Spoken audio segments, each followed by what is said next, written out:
Ibu Sinta Kanidia, nama lengkapnya adalah Igusti Ayu Sinta Kanidia Lestari. Beliau S1-nya di Sampurna University Jakarta Indonesia 2013, kemudian S2-nya di EUH Women's University Seoul Korea Selatan, Master Pendidikan Matematika. Kemudian pengalaman pekerjaan di Green School Bali sebagai guru matematika dari bulan Agustus 2017 sampai sekarang. Kemudian Indonesia Open University Korea Branch sebagai Head of Academic Service Official itu tahun 2016-2017. Kemudian Sekolah High School Indonesia Cilandak Jakarta sebagai guru matematika 2014 sampai Juni 2015. Kemudian International Development Center of Jepang sebagai Research Assistant itu 2013 sampai 2014. Kemudian Guru Free External Education Mathematics and Physics Freelance Tutor 2011 sampai 2015. Selanjutnya pengalaman berorganisasi CISAK 2016 atau Conference of Indonesian Student Associations in South Korea sebagai Academic Committee 2015 sampai 2016. Lalu Hope Indonesia Saturday Academy sebagai volunteer 2014 sampai 2015. Selanjutnya Sampurna University Students Club sebagai presiden 2010 sampai 2012. Pengalaman Ibu Sinta selanjutnya adalah COMET atau Competition of Mathematics sebagai Academic Committee 2010 sampai 2011.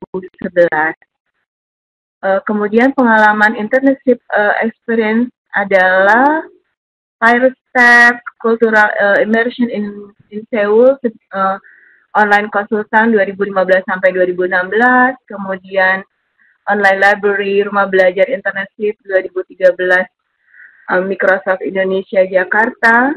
Selanjutnya Project Research Assistant 2011 Sampurna Foundation Classroom Action Research di Sampurna Foundation.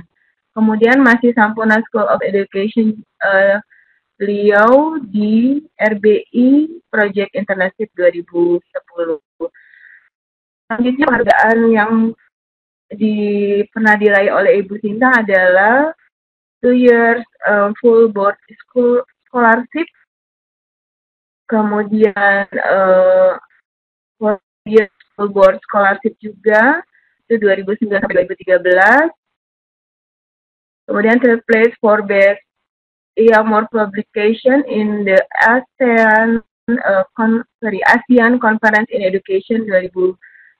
Kemudian first place for 2008 High School Physics Olympiad held by Udayana University. Mungkin itu Bapak Ibu bukan mungkin ya, tapi luar biasa yang CV dari Ibu Sinta. Nanti mungkin bisa ditambah ya Bu, mungkin ada pemaparan saya yang salah atau kurang, dan teman-teman juga mungkin akan bertanya. Itu adalah CV dari Ibu Sinta. Selanjutnya Bapak Ibu, sebelum Ibu Sinta nanti pada saat Ibu Sinta memaparkan, saya akan memberikan kesempatan kepada Bapak Ibu untuk bertanya dalam 2 cara, yaitu secara langsung raise hand atau Bapak Ibu menuliskan di chat. Nanti kita akan bagi dalam beberapa sesi yang akan kita atur nanti sesuai dengan waktu atau selesainya pemaparan dari Ibu Sinta. Demikian Bu Sinta, mungkin kita bisa mulai. Waktu saya silakan kepada Ibu. Terima kasih Bu Indra. Ya. Selamat malam. Em, saya jadi bingung salamnya gimana ya. Selamat malam cukup ya. Assalamualaikum. Om Swastiastu. Oh iya. Salam sejahtera untuk semuanya. Terima kasih atas kesempatan yang diberikan untuk saya hari ini untuk membawakan sedikit topik yang bisa saya bagi dari pengalaman saya mengajar sebagai guru matematika di Green School Bali. Tadi CV yang dibacakan oleh Ibu Chandra sebenarnya saya tulis semuanya. Saya nggak yakin dibacakan semua ya. Terima kasih dibacakan semuanya. Jadi malu. Harus dibacakan Bu. Saya sudah mengajar di Green School sekarang tahun ketiga sebagai pengajar matematika di tingkat SMP dan SMA. Karena sekolahnya itu ukurannya lumayan kecil, jadi upper secondary-nya, kelas SMP SMA-nya, kadang gurunya bisa mengajar di 2 tingkat gitu. Terus saya sekarang tinggal di Bali sebagai guru matematika sudah berapa tahun ya? Lebih 5 tahun. Semoga hari ini materi yang saya bawakan bisa berguna. Tapi sebelum itu, tadi perkenalan dari saya kayaknya panjang sekali dari Bu Chandra. Saya sebenarnya mau tahu teman-teman partisipan Bapak Ibu Guru hari ini yang hadir itu dari mana saja. Boleh ya kalau misalnya minta di chat di bagian apa itu Bu? Ibu Chandra bisa bantu? Ya, bagian Q&A. Ya, Bapak Ibu sekalian bisa menuliskan nama, sedang mengajar di mana, atau kelas berapa, mengajar mata pelajaran apa. Halo Ibu Rita dari Ambon. Jadi bisa kenalan.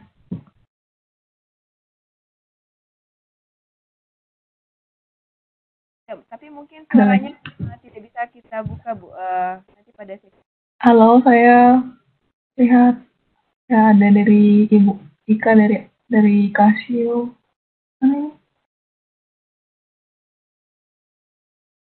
Bapak Khairuddin dari Aceh. Ibu Ika dari Wonosari, Gunung Kidul. Terima kasih kenalannya. Ada lagi? Ada dari Yogyakarta, Ibu. Siapa? Ibu Diretno.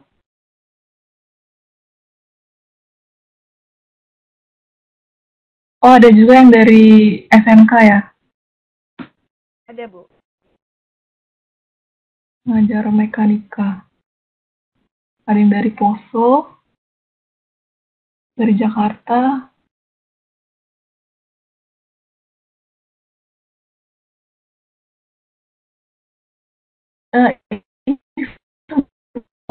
Lagu SMA ya? Kayaknya gitu ya Ibu Chandra ya? Ya, memang. SMA dan SMK ya? Karena materinya lebih ke kelas quiz, jadi memang diarahkan untuk. Suaranya Ibu Chandra terlalu kecil, saya kurang dengar. Oke. Karena kita pembahasannya kelas quiz, jadi memang diarahkannya untuk SMA, SMK. Oh iya, terima kasih Bu Chandra. Oke, terima kasih perkenalannya teman-teman semuanya. Saya mulai presentasinya. Bu Chandra, kalau misalnya layarnya ada masalah, kasih tahu ya. Oke, siap Bu. Oke. Ya, tadi sudah sempat bagian pertama perkenalan sudah diperkenalkan oleh Bu Chandra tadi. Terus saya akan menyampaikan sedikit dari saya ekspektasi dari acara hari ini, harapan saya. Oh, halo Pak Fauzi. Harapan saya teman-teman yang hadir malam ini, Bapak Ibu Guru, setelah mengikuti acara yang kurang lebih 90 menit atau 2 jam, kita bisa sama-sama membuat suatu rencana bahan ajar. Jadi ada tugasnya nanti, ada bagian penugasan setelah pemaparan dan review, nanti ada penugasan. Kalau Bapak Ibu Guru yang memakai Google Classroom bisa ikut berpartisipasi. dan akhirnya nanti ada refleksi gitu. Saya mulai lagi dari perkenalannya. Oh, yang bukan guru matematikanya juga boleh. Materinya nggak hanya tentang matematika hari ini.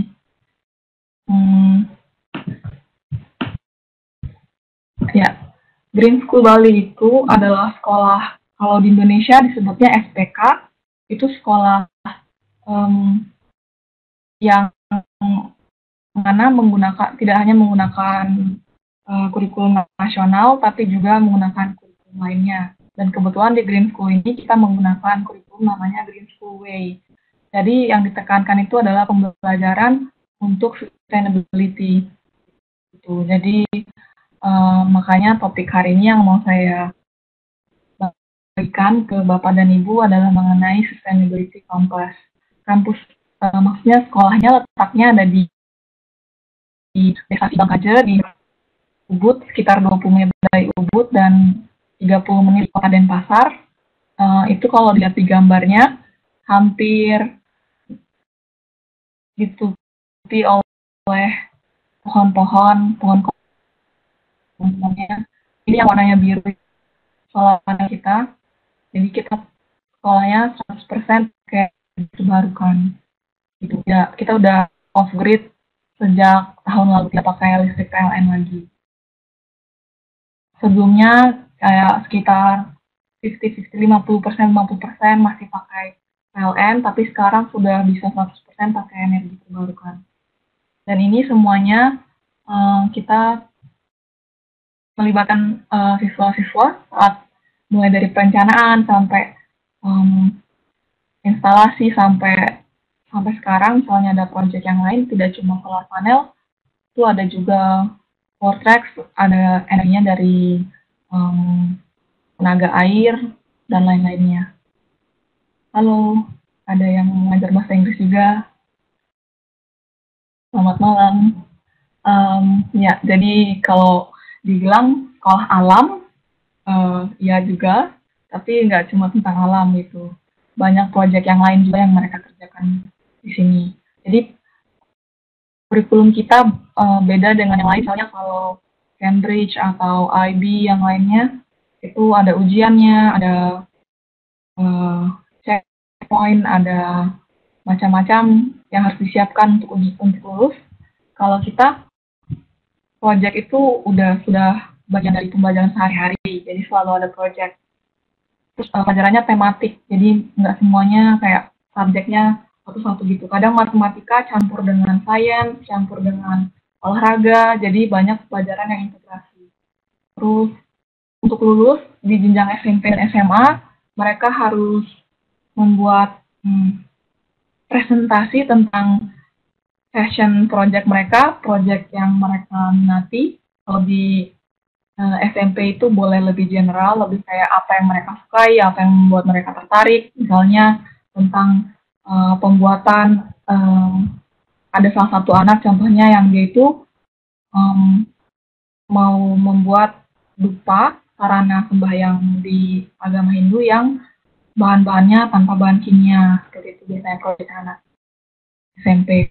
Nanti mereka presentasi selama kurang lebih 7 menit, dan presentasinya nanti disimpan dan diupload di YouTube. Jadi sekarang masih bisa lihat juga untuk tahun-tahun sebelumnya. Dan kalau yang SMA itu mereka presentasi sekitar 15 menit. Itu projectnya lebih kepada sustainability dan society di mereka. Jadi kayak misalnya bagaimana mereka bisa bersumbangsi menyelesaikan masalah-masalah di komunitasnya, seperti itu. Itu prosesnya nggak cuma 1 bulan, mereka persiapannya 1 tahun. Jadi selama tahun terakhir di sekolah, untuk lulus mereka harus menyelesaikan proyeknya dan presentasikan proyeknya. Itu style presentasinya itu seperti kalau ada yang pernah melihat TED Talk, jadi kayak ada audiensnya banyak, terus presentasinya itu tidak ada interupsinya, jadi 10 menit atau 7 menit harus langsung selesai gitu. Jadi mereka benar-benar persiapan matang untuk menyelesaikan tugas akhirnya sebelum lanjut ke jenjang selanjutnya. pengalaman saya mengajar matematika di Green School karena tidak ada set kurikulum yang harus kayak kelas 8 harus habis materinya segini, semester ini harus sampai segini. Jadi ada banyak keluasaan untuk memilih proyek yang bisa diintegrasikan dengan subjek lain gitu. Nggak harus sekarang belajar topik ini, nggak harus kayak gitu. Jadi tergantung apa ada kesempatannya, kita bisa pilih topik yang cocok. Dan kalau misalnya tidak semua topiknya bisa di cover, itu tidak masalah. Jadi nggak harus kayak habiskan ini untuk ujian nanti gitu. Jadi itu sih yang saya suka dari kurikulum yang tidak terlalu rigid untuk silabusnya. Jadi yang lebih ditekankan itu adalah real experience mereka, bagaimana mereka tuh bisa menggunakan knowledge-nya untuk menyelesaikan masalah yang mereka bisa jumpai di society gitu, di kenyataannya. Oke, segitu sedikit. Oh ya, sekolah kami sekarang mulanya itu tahun 2008, buka di Bali, sekarang sudah 11 tahun. Jumlah muridnya dari TK, SD, SMP, SMA itu sekitar 500.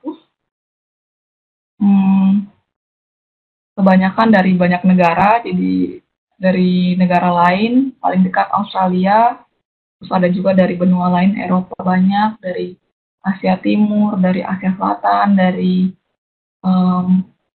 benua Amerika juga, dari mana-mana. Jadi mereka itu datang sengaja ke Bali untuk sekolah di Green School kebanyakannya.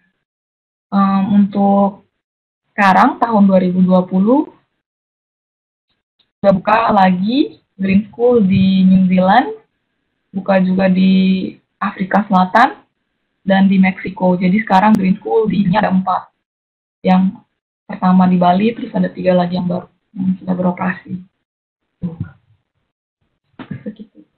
Demikian perkenalannya. Saya akan mulai menjelaskan tentang Sustainability Compass. Kalau ada pertanyaan boleh langsung ditanyakan ya. Kalau saya ngomongnya terlalu cepat juga boleh ditanyakan langsung. Chandra, gimana ya cara yang bertanya? Iya, nanti teman-teman bisa menuliskan di chat atau nanti raise hand. Nanti kita buka dalam per 10 menit begitu, atau nanti Ibu Sinta menyilakan, nanti saya akan mengecek di kolom chat. Jadi begitu, Bu. Oke. Ini bukan tentang matematika saja, jadi Sustainability Compass ini adalah sebuah alat, tool. Tadi ada guru bahasa Inggris juga ya, kalau terjemahan saya salah boleh dibantu ya. Sustainability Compass ini digunakan di banyak, bilangnya ya, bukan hanya di sekolah, di kampus, di perusahaan, di organisasi, di pemerintah, untuk melihat misalnya mereview project mereka apakah sustainable atau tidak. Kalau kita mendengar kata sustainable, itu pasti yang pertama kali terpikirkan itu environment ya, tentang lingkungan hidup, tentang sekitaran kita. Misalnya seperti masalah sampah, masalah sumber daya alam, kayak gitu masalah yang paling pertama muncul kan. Tapi sebenarnya sebagai manusia yang hidup di bersosial, itu ada hal lain juga yang berhubungan dengan tadi sebagai bagian dari sustainability itu. Jadi yang dibahas oleh ini project group, mereka mulai membuat Sustainability Compass ini pada tahun 1997, jadi sudah cukup lama. Jadi mungkin teman-teman yang lain juga sudah pernah dengar, jadi ini bukan sesuatu yang baru. Kalau mau tahu lebih lanjut bisa buka di link ini yang warna hijau. Itu ada websitenya mereka tentang riset-riset terbaru, tentang proyek-proyek yang sedang mereka lakukan ada di sini. Yang saya perkenalkan di sini adalah model yang paling simpel yang saya perkenalkan juga ke anak-anak di sekolah untuk usia SMP dan SMA. Jadi ini gampang diingat karena sesuai dengan kompas, real kompas yang sebenarnya ya, ada utara, selatan, timur, barat, itu sama kan, north, south, east, west. Jadi mereka gampang untuk mengingatnya gitu. Yang pertama N itu untuk nature, maksudnya alam, yang tadi saya sudah bilang sumber daya alam, apa yang kita punya sekitaran kita, dan juga termasuk sampah. Kalau I, is, itu untuk ekonomi. Jadi, kita kan hidup semuanya ada rantai ekonominya ya, ada yang menjual, ada yang membeli, semua kebutuhan kita dari makanan, tempat tinggal, teknologi, industri, uang, pekerjaan, semuanya itu berputar di rantai ekonomi. Jadi ini juga bagian penting dari sustainability. Jadi ekonomi seperti apa yang sustainable? Kalau kita mau recycle barang dan dijual lagi, apakah itu akan membantu ekonomi? Kayak seperti itu. Terus S, society. Karena kita hidup itu ada institusi, ada negara, ada organisasi yang kita ikuti, ada juga budaya, ada norma-norma, ada tatanan sosialnya. Itu yang membuat kita hidup sebagai manusia bersama-sama. Jadi kita hidup dalam sistem itu ada juga kerjasama, mana yang bisa dikerjakan, mana yang tidak bisa, seperti taat hukum atau taat norma-norma di masing-masing daerah, kan ada masing-masingnya. Jadi misalnya kita mau jualan, apakah ini secara etika boleh dijual di sini, seperti itu misalnya. Kayak contohnya rekayasa genetika itu secara saintifik itu udah mungkin, tapi secara sosial apakah sudah bisa diterima gitu, manusia misalnya di cloning kayak gitu. Jadi ada banyak isu-isu yang harus kita pikirkan dari banyak lensa, nggak cuma dari nature, ekonomi, tapi juga society. Dan menurut saya yang tidak kalah penting itu well-being dari individunya masing-masing. Kesehatan itu bukan cuma kesehatan fisik, tapi juga fisiknya, tapi juga mentalnya. Jadi apakah kita bahagia, tingkat kebahagiaannya, terus kualitas hidupnya. Ini yang berpengaruh di sini tuh misalnya healthcare, fasilitas umum, fasilitas kesehatan, terus kesejahteraan sosial, masalah keamanan, masalah kayak misalnya ada isu-isu yang kayak tentang keberagaman, ada banyak isu tentang well-being. Jadi anak-anak walaupun mereka kita bilang masih remaja, SMP dan SMA, mereka sudah mulai punya apa ya bilang misalnya, mereka sudah tahu sendiri, oh saya itu sukanya apa, tidak sukanya apa, ini buat saya tidak nyaman kayak gitu. Tapi kita jarang membicarakan itu biasanya. Kita kayak menganggap, oke, kalau misalnya ditugaskan untuk ini harus dikerjakan. Apa yang dikasih tahu orang yang lebih tua itu selalu wajib dikerjakan. Jadi mereka punya juga kan perasaan misalnya nggak nyaman atau nggak suka atau malah sesuatu yang mereka suka kita juga harus tahu gitu. Jadi ini penting untuk diterapkan di sekolah juga semuanya empat-empatnya. Jadi bukan hanya tentang belajar tentang sains atau belajar tentang lingkungan, tapi juga belajar yang lain, misalnya belajar pelajaran matematika yang akan kita bahas malam ini. Sebelum lanjut, ada pertanyaan tidak tentang sustainability kompas ini? Ada pertanyaan ini dari Ibu atau Bapak Saharia. Silakan, mungkin begitu ya Bu Sinta, kita silakan dulu. Ya, boleh, silakan. Silakan Bu atau Bapak ini Saharia. Halo? Halo? Ibu atau Bapak Saharia? Ini tangannya naik nanti. Halo? Kalau mic-nya ada masalah mungkin boleh diketik. Atau kayaknya kepencet kali Bu. Oh bisa jadi. Bisa jadi kan. Ya. Kalau misalnya belum ada pertanyaan, nanti ada kuisnya loh Bapak Ibu setelah selesai acaranya. Ada apa? Ada kuis. Apa, Bu? Saya kasih kuis. Kuisnya berhadiah. Jadi kalau nggak bisa jawab nanti kuisnya nilainya bagus, nggak bercanda. Oke, Ibu tolong perhatikan. Ya, mungkin dilanjut dulu Bu Sinta, belum ada pertanyaan di kolom chat. Oke.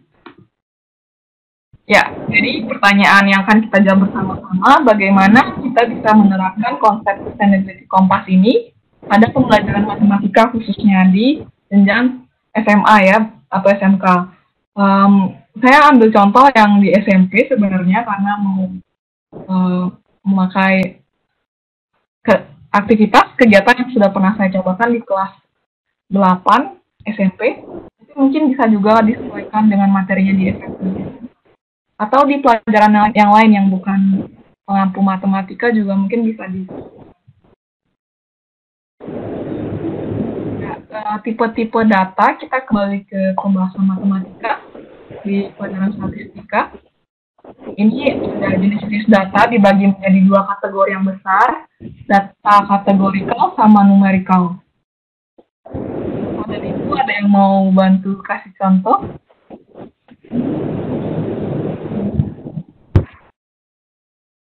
Contoh, saya tanya langsung ke Bapak dan Ibu, contoh data yang numerikal dan kategorikal.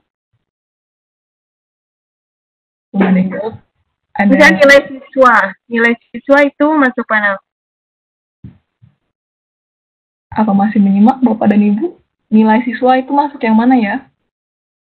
Nilai siswa kemudian boleh tulis di chat kalau mau berpartisipasi di diskusi. Rasanya saya ngomong sendiri gitu. Bapak Ibu mau ikutan berdiskusi?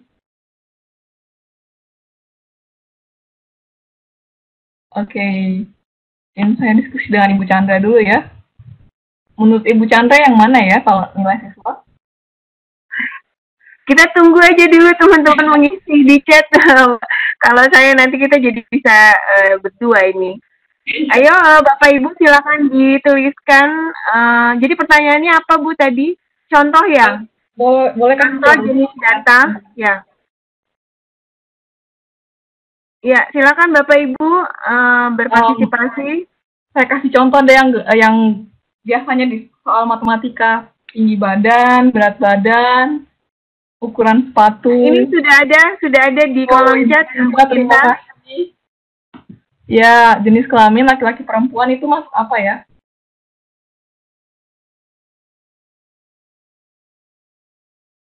Nominal. Betul. Kategori ya. Oke. Kurang yang lain? Lagi sedang berusaha memikirkan jawabannya atau?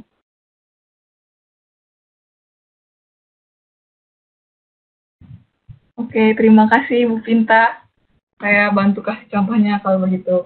Jadi benar ya, yang kategorikal dan numerikal ini tidak sama. Mereka ini dibagi dua berdasarkan output datanya. Jadi yang tadi nilai ulangan itu number ya, numerikal.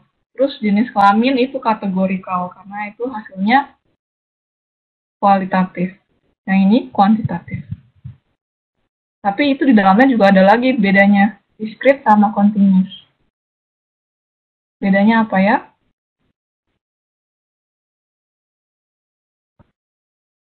Oke. Yang lain belum ada yang jawab. Bapak Ibu apa mic-nya rusak? Atau nggak boleh nyalakan mic? Ya, kalau mode ini memang saya yang membuka mic-nya. Jadi mungkin partisipasinya bisa dituliskan di chat Bapak Ibu. Ya, jadi tadi ada yang udah jawab contohnya beberapa. Ya, discrete itu, continuous itu datanya saling terkait. Betul. Continuous itu datanya boleh desimal ya. Discrete itu tidak boleh.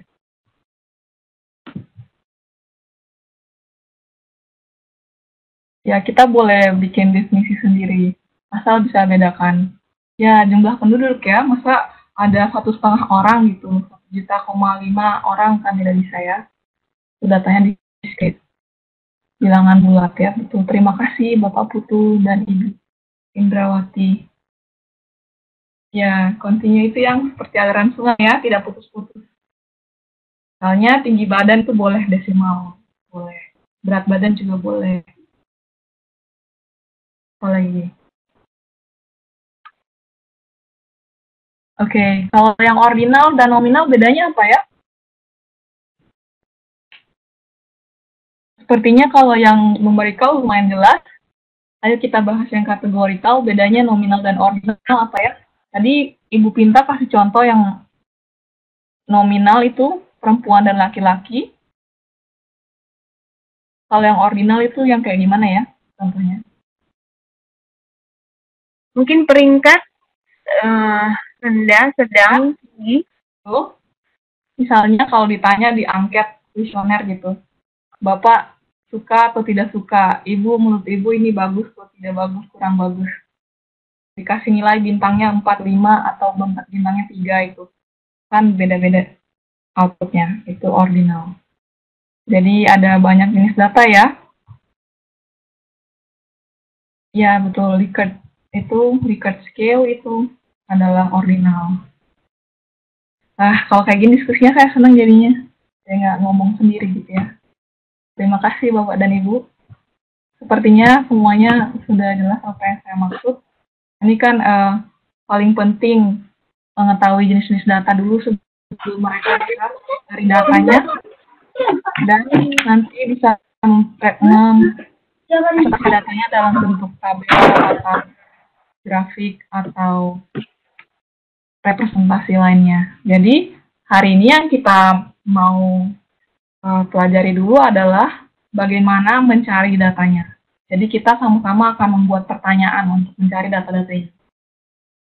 Seperti apa pertanyaannya ya? Jadi contohnya seperti ini.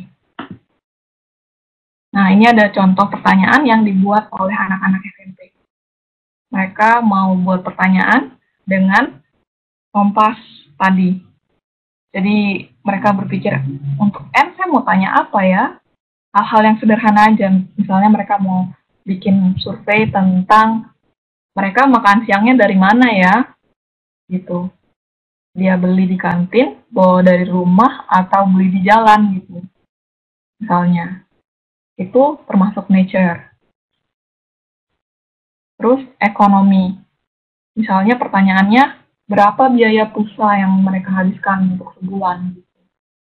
Karena sekarang semuanya pakai internet ya, apalagi dengan jarak jauh.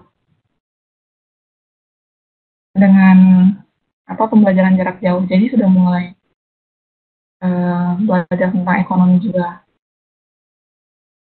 Misalnya mereka mau tahu paket internet mana yang paling murah dan paling bagus. Jadi mereka bisa pakai pertanyaan ini. Terus untuk society S, dengan apa biasanya kamu berangkat ke sekolah? Misalnya naik bis sekolah, jalan kaki, naik sepeda, diantar orang tua.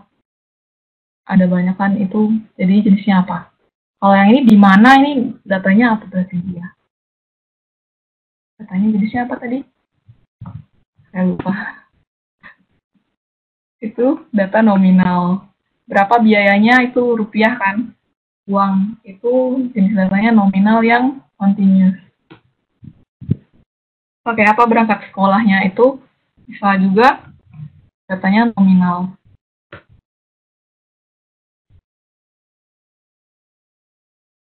Terus yang suka atau tidak pergi ke sekolah itu datanya bisa ordinal ya, suka, tidak suka, sedikit suka, kurang suka. Jadi ini tugasnya mereka buat pertanyaan dulu. Untuk tahu satu hal, mereka bisa bikin banyak pertanyaan dengan lensa yang berbeda-beda, dengan N, E, S, atau W itu. Nanti saya minta Bapak Ibu untuk isi juga kuisnya. Pertanyaan, membuat pertanyaan seperti ini. Oke. Mohon maaf Bu Sinta, bisa diulang bagaimana kita menyusun ya? Menyusun pertanyaan ini, bisa diulang lagi teman-teman. Iya. Ini contoh yang dibuat oleh murid-murid SMP kelas 8. Nanti Bapak Ibu juga akan berkontribusi. Kan tadi saya sudah jelaskan ekspektasinya di awal. Saya harapkan kita bisa sama-sama merancang sebuah alat pembelajaran yang bisa kita bagikan ke murid kita. Jadi contohnya kita nanti buat pertanyaan seperti ini. Sebentar. Mungkin bisa diulang N itu apa, E itu apa, kemudian clue-nya ya, seperti itu. Bisa dijelaskan ulang N itu untuk nature, tentang alam, misalnya makanannya dapat dari mana. Kayak gitu. Terus ekonomi, misalnya bisa tentang biaya apa yang mereka tertarik, biaya pulsa sebulan misalnya, itu ekonominya. Nature itu alam, S itu society ya, kayak bagaimana cara hidup kita. Kalau tadi komunitas, soalnya di sini sekolah, jadi nanya gimana berangkat sekolahnya pakai apa. Yang terakhir tuh well-being, tentang kesejahteraannya dia mau tanya misalnya kamu suka tidak pergi sekolah. Jadi ada banyak hal yang bisa ditanyakan.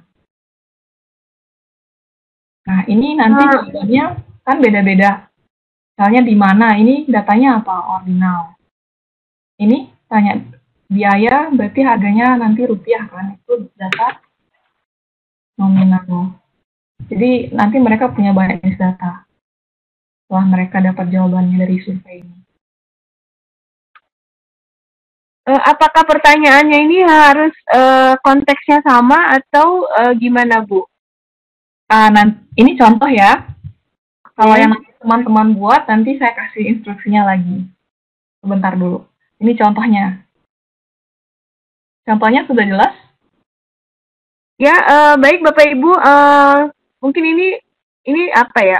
Sangat penting untuk kita pahami. Jadi jika Bapak Ibu ingin bertanya, silakan sebelum nanti ada pertanyaan-pertanyaan berikut ya, Bu Sinta ya. Mungkin lebih mendalam. Adakah yang mau ditanyakan? Bisa dituliskan di kolom chat atau raise hand untuk bertanya langsung.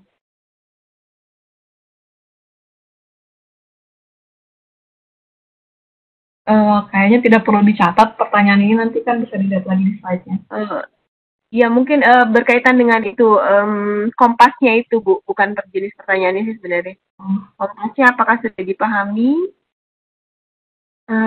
Kalau tidak ada, kita lanjut dulu mungkin. Belum ada pertanyaan? Iya, belum ada ini. Sekarang pertanyaan dari saya yang paling pertama, sudah punya class list belum ya? Bapak Ibu yang ada di sini semuanya? Oh, ini ada dari Pak Harfi, Bu Sinta, ada pertanyaan. Saya buka dulu mic-nya. Silakan Pak Harfi. Halo Pak Harfi.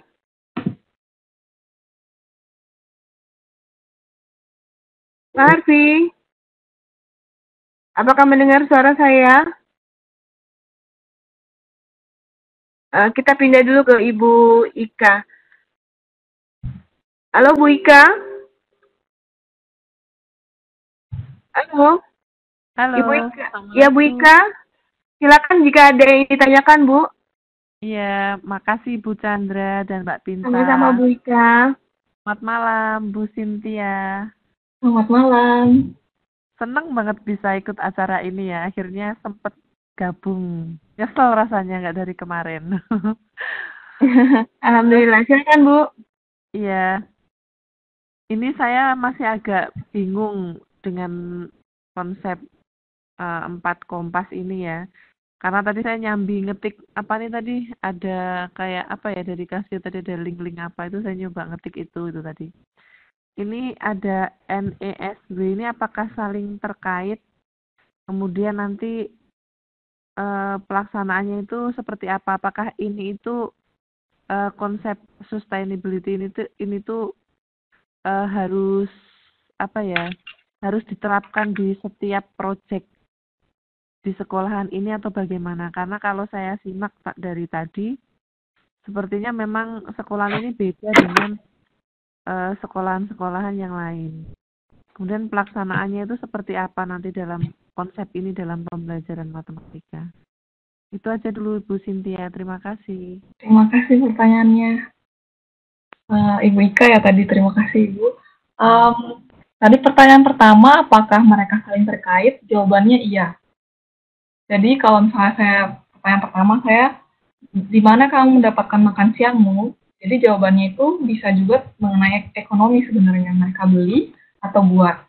Tapi yang pertanyaan ini sebenarnya mau lebih spesifikkan lagi, apa mereka masak makanannya atau mereka tidak masak gitu. Jadi ada banyak layer di satu pertanyaan itu, dan mereka ini saling terkait. Dan ini saya ambil contohnya ini random, jadi bukan satu tema ya. Ada banyak tema di sini. Tapi tema utamanya itu adalah tentang sekolah, keperluan sekolah, kegiatan sekolah, seperti itu. Jadi kalau saya balik lagi ke topik umumnya, yang paling pertama tadi, tentang nature, ekonomi, society, sama well-being, ini mereka semua saling terkait. Jadi misalnya, sebagai pengusaha, contohnya, saya mau membuat sebuah bisnis baru di lingkungan saya, yaitu bisnisnya adalah, apa ya, yang lagi booming sekarang? Itu, pengadaan hand sanitizer di home industry, bikin sendiri di rumah. Gitu ya. Karena lagi langka kan, jadi kita kekurangan hand sanitizer, kekurangan apa ya, yang dijual di pasaran habis dan harganya meroket. Jadi ada ide, saya mau buat sendiri di rumah dan saya jual. Kayak gitu. Nah, itu saya mau lihat apakah bisnis saya layak kalau saya pakai kompas ini. Kalau saya lihat dari kompas ini, apakah itu akan baik untuk lingkungan? Nanti sampahnya mau saya buang kemana dari industri rumah? Apa ada yang akan meregulasi itu? Tuh. Dari ekonomi bagus ya, soalnya lagi on demand ya. Semua orang mau beli, pasti bakal laku bisnis saya. Oke, dapat nilai plus. Society, pemerintah kan punya sendiri sistem. Kalau kita mau buat hand sanitizer, apa perlu minta izin? Apa perlu BPOM? Apa perlu daftarkan dulu mereknya? Nah, itu semua diatur sama sosial. Terus well-being ini, sebagai pengusaha, usaha saya ini apa membuat saya bahagia ya? Oh, ternyata iya, karena saya membantu banyak umat. Jadi saya suka melakukan usaha ini. Membuat saya merasa hidup saya lebih berguna. Nah, boleh tuh. Jadi sebenarnya semuanya itu bisa dilihat dari sustainability compass, bukan hanya tentang pelajaran sekolah, proyek sekolah, tapi juga tentang kesehariannya mereka. Itu contoh sederhananya. Lainnya lagi misalnya, sebagai seorang murid, saya punya hobi. Hobi saya adalah fashion. Saya suka mengikuti fashion terbaru di sekitar saya. Jadi, hobi ikuti fashion jadinya saya sering beli baju online. Di Shopee misalnya, nggak boleh bilang merek ya. Di toko online. Nah, terus saya bisa tanya anak itu sebagai seorang fashionista, sebagai seorang yang gemar fashion, apakah hobinya itu bisa sustainable? Baju yang dia beli itu yang bikin siapa? Apakah di produsen bajunya itu buang limbahnya ke sembarangan, atau mereka itu pakai yang ramah lingkungan bahannya, atau yang bisa didaur ulang? Terus ekonomi. Ini membantu ya, kalau saya rajin beli, jadi pengusaha bajunya untung, jadi mereka bisa hire pegawai lebih banyak. Jadi di sekitaran perusahaan baju itu mereka ekonominya hidup, kita membantu banyak orang. Jadi kalau ada usaha, banyak yang beli, itu membantu banyak pihak. Society. Kalau saya pakai baju bagus terus, sebagai anak SMP yang lagi gaul, yang lagi berusaha mencari jati diri, saya diterima sama lingkungan sosial saya karena dianggap keren, banyak followersnya di Instagram. Oke, jadi society-nya bagus. Tapi saya harus juga pikirin, baju yang saya beli ini, yang bikin siapa? Yang buat? Jangan-jangan itu child labor gitu ya, anak kecil yang dibuat buruh pabrik. Itu tidak baik kan? Jadi secara society itu ada banyak sih kaca yang bisa dipakai untuk bercermin. Terus well-being, kayak tadi, saya diterima sama lingkungan pergaulan saya, jadi saya merasa senang. Terus juga, saya suka dengan baju itu, saya bisa beli, jadi juga senang juga. Jadi ada banyak hal yang nggak cuma tentang pelajaran yang bisa dilihat dari sustainability compass. Contohnya. Apa ada lagi pertanyaannya? Bagaimana Bu Ika? Apa sudah terpuaskan tadi jawaban dari Bu Sinta? Iya, cukup cukup ada gambaran. Mungkin nanti dilanjutkan Untuk lagi nanti. sementara ya. Iya, Ya saya juga masih makasih. meraba-raba sih. Apakah bentuk pertanyaannya ini harus terbuka, Bu Sinta? Apakah bisa pilihan ganda gitu? Bisa. Atau gimana? Pertanyaan yang terakhir, apakah kamu suka ke sekolah? Jawabannya iya dan tidak. Boleh. Oke. Jadi kita mau belajar mencari data, kan? Mencari data yang bervariasi, yang beragam. Ada yang continuous, ada yang discrete, ada ordinal, ada nominal. Jadi pertanyaannya kita buat beragam. Cara membuat pertanyaan yang beragam ya kita bisa melihat dari banyak lini, dari banyak kaca atau banyak lensa dengan kompas-kompas ini gitu. Itu yang mau saya tugaskan ke Bapak Ibu. Oke, mungkin dilanjut dulu ya Bapak Ibu. Mungkin kalau dengan penjelasan selanjutnya bisa kita lebih memahami. Silakan Bu Sinta dilanjut mungkin. Mungkin yang belum punya bisa download ini gitu. Yang tipe yang saya download, saya juga baru pertama kali download itu yang ini, yang FF 570 ini. Itu ada 90 hari gratis. Coba kalau dipilih download terus dipakai, bisa dipakai untuk 3 bulan. Mungkin Bapak Ibu semua sudah pernah ikut acara ini, jadi pasti hampir semuanya sudah punya ya. Itu ya, Bu Chandra ya. Iya, hampir sebagian besar yang rajin hadir sudah memiliki emulator. Kalau belum boleh. Kan ada yang sudah expire nih, Bu Pinta belum kasih. Kalau ada kendala soal aplikasinya bisa tanya ke Ibu Chandra. Iya. Saya dipanggil-panggil kayaknya nih.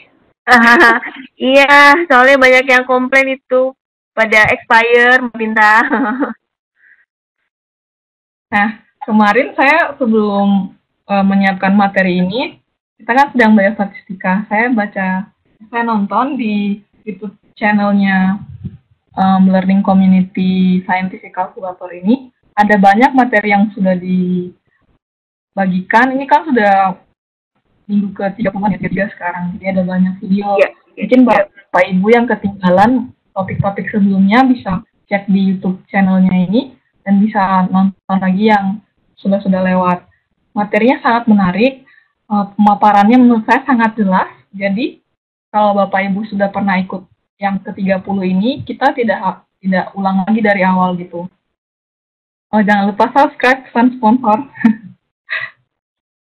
Ya, seperti itu Bapak Ibu. Mungkin sekarang bisa di-subscribe kalau lagi low. Semua orang punya YouTube account kayaknya. Ya, jadi bisa subscribe dan bisa menonton sesi-sesi yang sudah lewat. Saya sempat menonton topik statistik dari Bapak Irfandi itu 3 minggu yang lalu. Itu sangat menarik ya, bagaimana kita menggunakan fasilitas fungsi univariat ini di ClassWiz. Kalau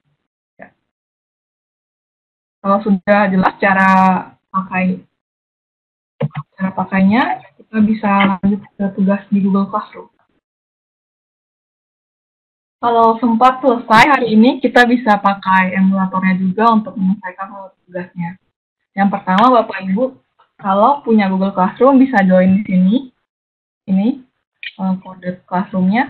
Caranya bagaimana saya akan tunjukkan sekarang. Kalau tidak punya, tidak apa-apa, bisa ikut menonton dan berkontribusi lewat chat atau bisa tanya langsung. Jadi saya buat satu Google Classroom khusus untuk hari ini. Ada itu ini PJ4P77K. Kalau ada yang punya Google Classroom boleh murid. Saya tunggu.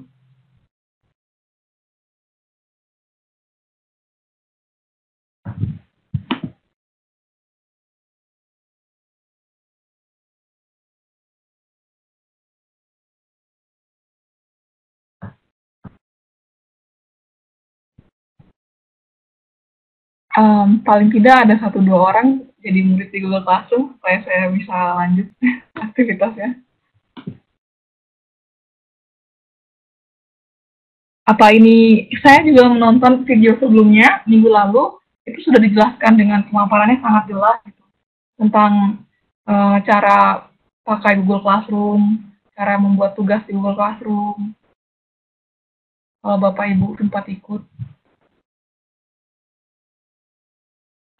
Saya cek dulu apa Itu ada Pak Harvey sudah masuk di Google Classroom katanya. Oh. Oke. Wow, ada banyak ya. 1, 2, 3, 4, 5, 6. Oke. Tadi kodenya apa, Bu? PJ 4C77K.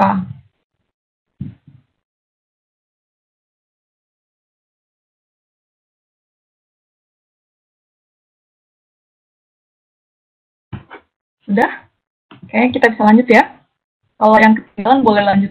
Saya copy ini di Q&A. Boleh dicari di situ kode Google Classroom-nya.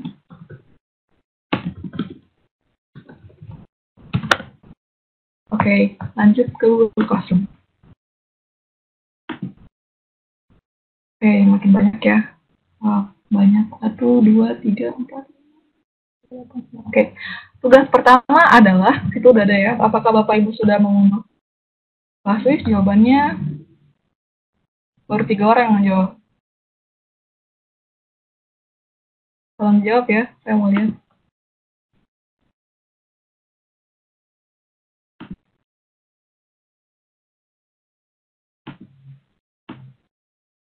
Oh, masih ada yang belum. Ibu Aisyah, oke, tidak apa-apa. Yang lainnya? Sudah. Oh, masih banyak yang belum ternyata. Ibu Pinta dan Ibu Chandra.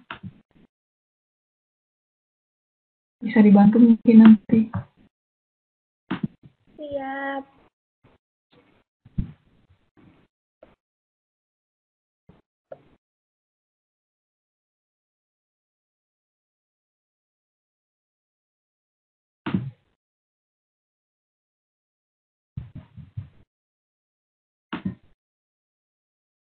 Oke.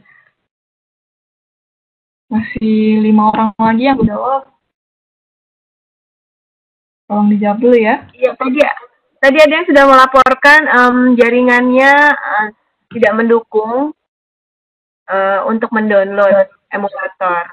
Oh, gitu ternyata. Mungkin bisa dicoba lagi lain kesempatannya. Selain hari ini. Mungkin besok udah lebih bagus. Yang belum sekarang ada 6 orang ternyata. Nanti kalau ada pertanyaan tentang kendala menginstalnya, bisa langsung ditanyakan ke Ibu Chandra dan Ibu Pinta ya. Jadi yang sudah jawab saya kasih snack 100. Jadi enaknya pakai Google Classroom, mungkin Bapak Ibu sudah pernah pakai, kita bisa langsung kasih feedback di sini. Bisa di komen atau bisa kasih nilai. Tuh, nanti kita bisa kembalikan kerjaannya ke menit-menit. Nanti kalau kita lihat di bagian nilai, itu udah bisa kita cek nilai murid-murid kita ada berapa di sini. Oke, bisa ya kayak gitu. Ini kita lanjut ke tugas sebenarnya, yaitu membuat pertanyaan. Nah, saya mau kasih lihat ke Bapak Ibu sedikit feature tentang feature Google Classroom ini. Ada membuat topik. Ini topiknya sudah saya buat peluang dan statistika. Misalnya nanti setelah mengajar statistika, Bapak Ibu mau membuat topik tentang peluang jadi biar lebih rapi. Terus kita juga bisa pakai postingan yang sudah pernah dipakai, jadi nggak harus ketik ulang lagi instruksinya. Kita juga bisa bagi materi, jadi materinya saya bagikan di sini ya. Materi hari ini. Bisa saya tambahkan dari Google Drive saya.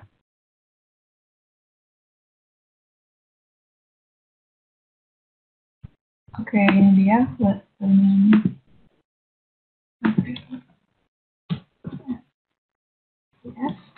33.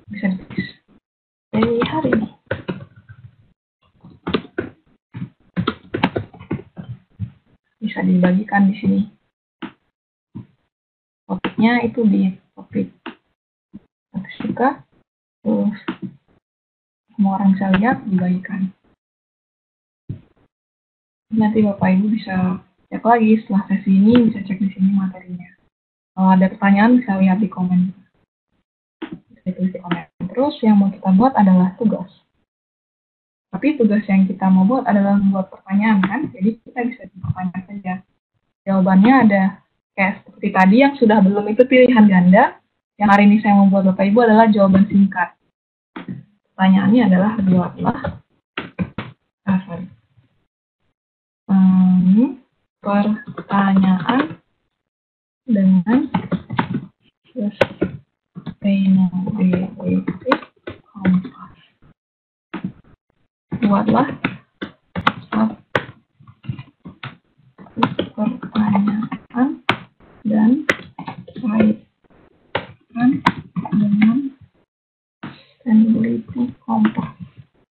Yang tadi ada nature, society, economy, society, dan well-being. Dan sebutkan jenis data yang akan didapat.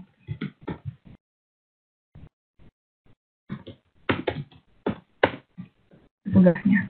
Jadi bisa dibikin topiknya itu statistika, batasnya misalnya sampai besok dapat nilai. Nah, ada lagi yang bisa kita tambahkan di sini? Enggak ada. Oke, semuanya sudah. Nah, saya tanyakan sekarang, Bapak Ibu silakan diisi.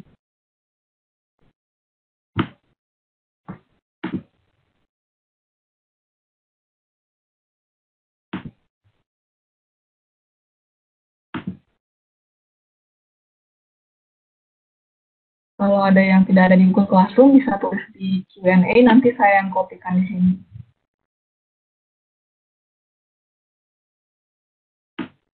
Ya, Ibu Tresia bisa gabung di Google Classroom kode kita. Tadi ada kodenya, sudah saya share.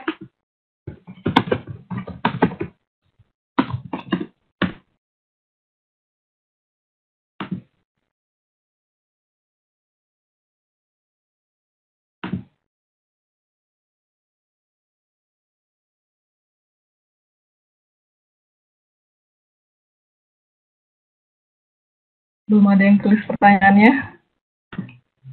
Ayo, Bapak Ibu, saya tulis duluan deh.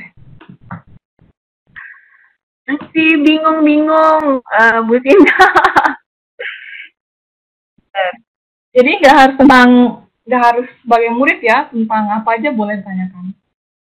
Misalnya tentang, saya bikin topiknya deh supaya lebih spesifik, tentang pembelajaran distance learning. Kita mau tanya ke anak-anak apa pendapat mereka tentang belajar jarak jauh. Oke, Pak Harvey, itu bagaimana perasaanmu? Itu agak kurang jelas, itu bagian kompas yang mana, mungkin saya tambahin. Pertanyaannya bagus. Bisa tentang well-being, boleh. Kita spesifikkan aja ya ke pendapat murid-murid tentang belajar jarak jauh, tentang distance learning. Misalnya, berapa jam sehari kamu menggunakan komputer atau laptop? Itu pertanyaannya. Itu adalah dari, kita bisa lihat itu dari society.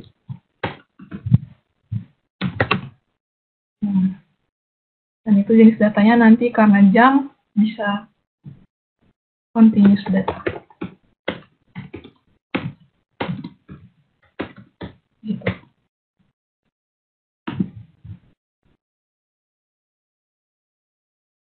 Bagus pertanyaannya tuh, apakah distance learning bisa mengamalkan? Tapi kurang tambahannya ya, nanti jenis datanya apa itu Pak Khairudin? Itu jenis datanya nanti apa Pak? Jawabannya iya atau tidak ya?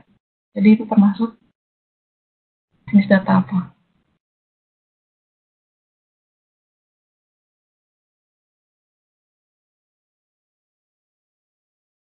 Yang lain belum ada komentar? Belum ada. Sedang OTW, Bu. Lagi diketik.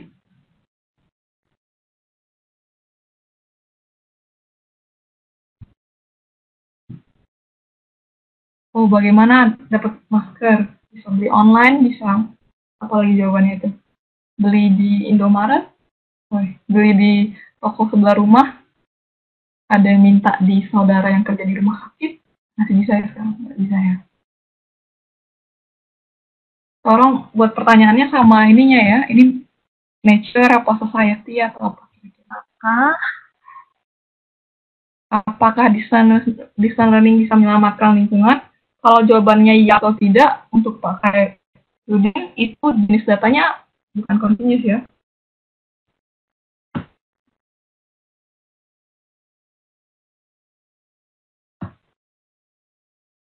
Jadi Bapak dan Ibu, beginilah rasanya kalau sedang sesi kelas online dengan anak-anak di sekolah.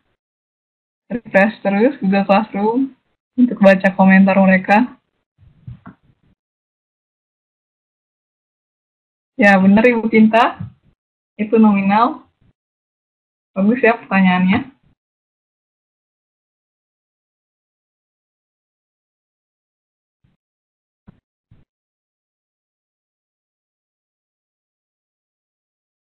Ada lagi yang belum jawab?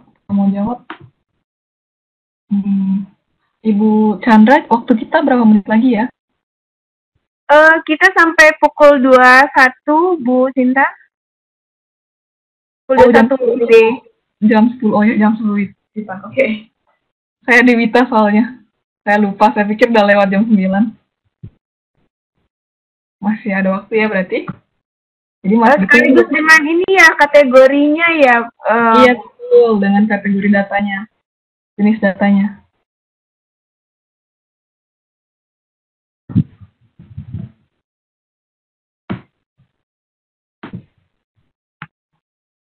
Tadi datanya apa ya? Data. Oh, kalau lupa bisa lihat di slides kan, bisa digeser-geser ya slide? Nggak bisa ya? Nggak bisa ya? Ini. Jadinya kuantitatif kualitatif. Iya. Numerikal atau kategorikal, di dalamnya ada lagi nominal, ordinal, discrete, atau continuous.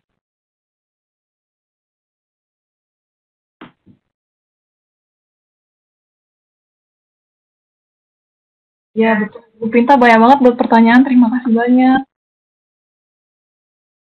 Wah, Pak Harfi tahu aja saya suka sekali makan telur. Berapa jumlah telur yang saya makan sehari. Ya, terima kasih Ibu Eca. Pertanyaannya bagus.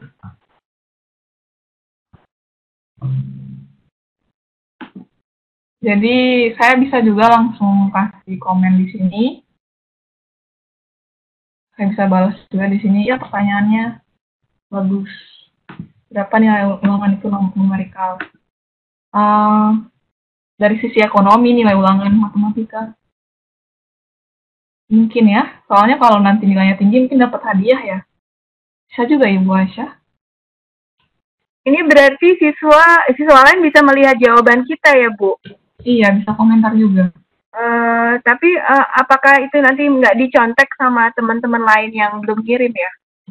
Oh, kita bukan sedang bagus-bagusan pertanyaan, kita sedang mengumpulkan sebanyak-banyaknya pertanyaan. Jadi mereka kalau mirip tapi beda konteks atau beda topik boleh. Nah, tanya kan cuma ada berapa, apa, kenapa, kapan, kan nggak banyak sebenarnya. Topiknya juga satu kan, jadi mungkin mirip, tapi mereka bisa lebih kreatif lagi. Yang terlambat ngisi pasti akan susah karena udah banyak pertanyaan yang kayak sama teman yang lain. Saya bisa jawab satu-satu. Biasanya ini setelah kelas selesai karena kadang mau balas real time agak susah ya. Wah, ini Ibu Dina bagus sekali pertanyaannya semua dibuat. Bagus. Tapi ini saya harapkan nanti siswanya yang membuat pertanyaan ya.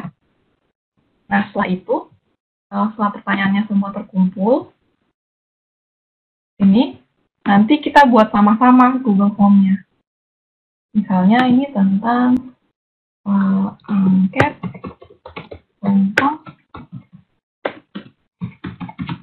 pembelajaran jarak jauh.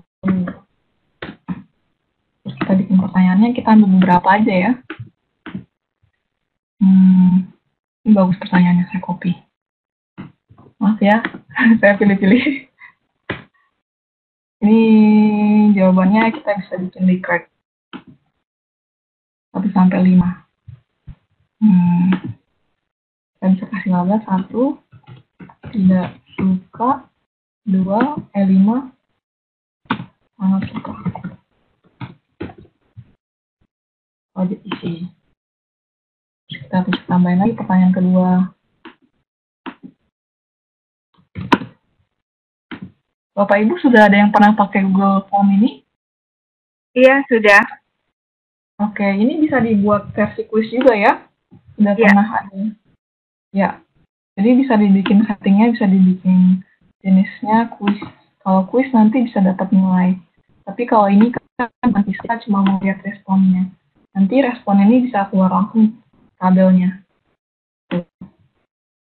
Berarti kalau boleh disimpulkan dalam kegiatan pembelajaran ini nanti siswa bisa dapat menguasai 2 hal sekaligus ya Bu Sinta ya?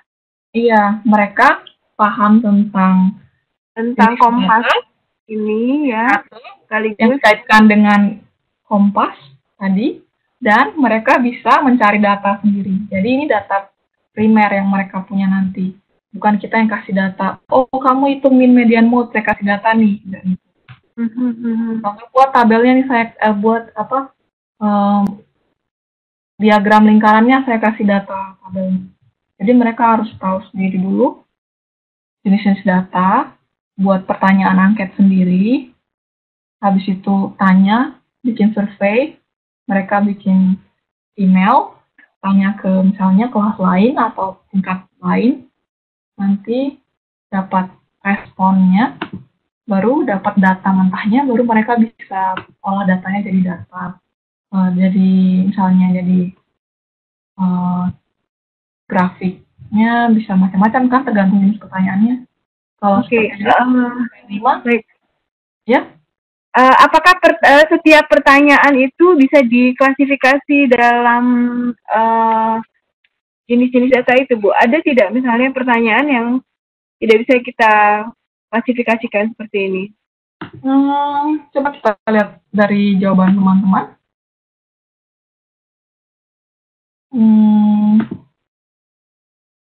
Misalnya di mana rumahmu? Itu kan kalau di mana rumahmu itu kita bisa bikin kategorinya. Kita bisa bilang misalnya di Jakarta Utara, Timur, Selatan. Oke. Kita bisa bikin option. Berarti ada proses untuk memperbaiki pertanyaan mungkin, Bu, ya?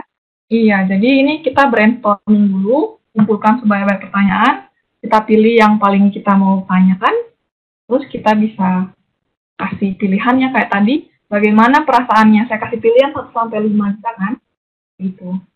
Jadi ini semua kalau tidak pilihan ganda, angka jawabannya, bukan yang pendapat. Kayak bagaimana perasaanmu saat jatuh cinta itu kan pendapat. Itu bagus, tapi nanti belum bisa kita display jadi data kuantitatif. Jadi itu bisa kita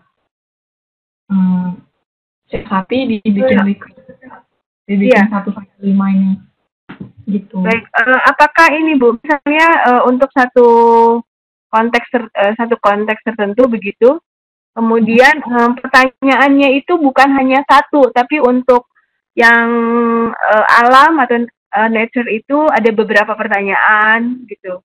Untuk ekonomi beberapa pertanyaan, itu bisa? Bisa. Jadi waktu saya tugaskan ke anak-anak, saya bilang mereka harus punya minimal 1 masing-masing, minimal. Jadi boleh lebih banyak. Minimal ada semua tentang nature, ekonomi, semuanya. Ya, tadi ada komen dari Ibu Eka, absensinya angkatannya. Cuman yang saya bingung itu Bu, kan kalau dari referensi yang saya baca sekilas itu, Ya, Ini kan alat untuk mengukur ya, mengukur apa yang karena kompas itu tadi. Nah, bagaimana kita bisa mengukur siswa atau seseorang itu mm, apa namanya sudah terarah atau belumnya itu gimana mengukurnya? Karena ini kan kompas. Gitu. Apakah sudah sustainnya gimana? Itu gimana ya Bu ya mengukurnya? ya misalnya ini statistika kan topiknya, pengukuran, mencari data kuantitatif, tapi nanti kesimpulannya bisa kualitatif. Seperti yang tadi saya bilang, contohnya seorang anak yang punya hobi sebagai pengikut tren fashion, dia akan bilang, oh hobi saya ini secara society mungkin kurang sustainable karena pilihan fashion yang saya beli ini kebanyakan mereka itu punya masalah dengan misalnya penggunaan tenaga buruh yang di bawah umur. Nah, jadi itu nggak cuma satu sisi, nanti kesimpulannya bisa dilihat dari macam-macam. Jadi kalau data yang kita kumpulkan selama ini, anak-anak pasti ditanya, jadi kebanyakan anak-anak di kelasmu ke sekolah menggunakan apa? Jalan kaki, naik sepeda, kan gitu. Tapi dengan sustainability kompas ini mereka bisa bercerita lebih banyak. Misalnya ternyata yang paling populer bukan jalan kaki atau naik sepeda, malah yang paling populer itu diantarin orang tua gitu misalnya, naik motor atau mobil. Jadi kalau dilihat dari sustainability kompas yang bagian nature, itu kan polusinya karbon footprint-nya paling tinggi kan? Itu kurang baik sebenarnya pilihan itu. Tapi secara ekonomi, secara society itu lebih baik karena orang tua tidak perlu membelikan sepeda misalnya, bisa sekalian berangkat kerja.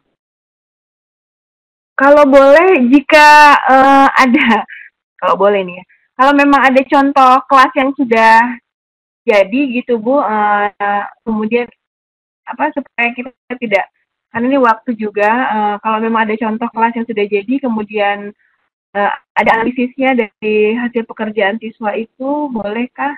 Atau harus dari kami nih? Ya, sebenarnya saya maunya sih Bapak Ibu yang iya. supaya ini. Kalau gitu kita lanjut yang tadi kita ambil itu. Tapi sudah terbayangkan apa yang belum ya, 100% sih.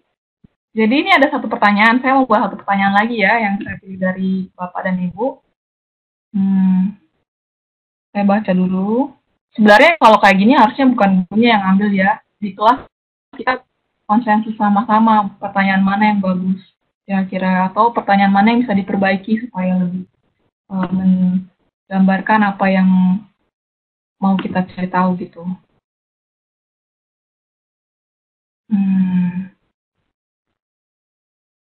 Oke, di mana kamu mengakses? Gimana ya?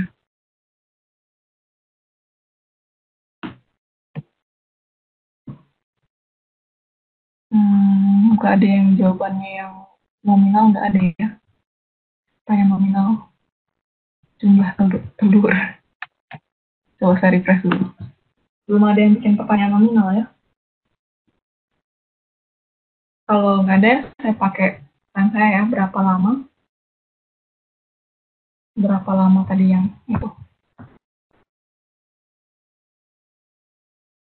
Oh, ini bagus nih, berapa lama Anda berbincang-bincang di sosial media.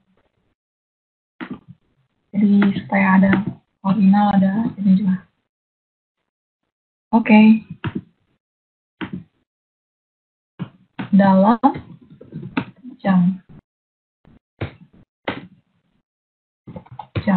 Jadi jawabannya ini bisa singkat, terus kita bisa, kalau nggak salah bikin ini cuma number aja.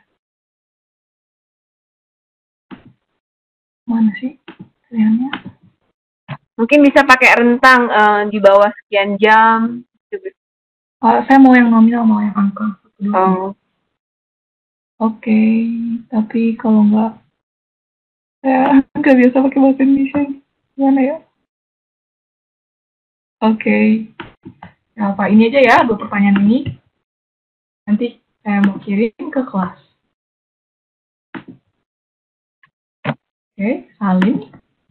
Bapak Ibu siap-siap jawab pertanyaannya ya.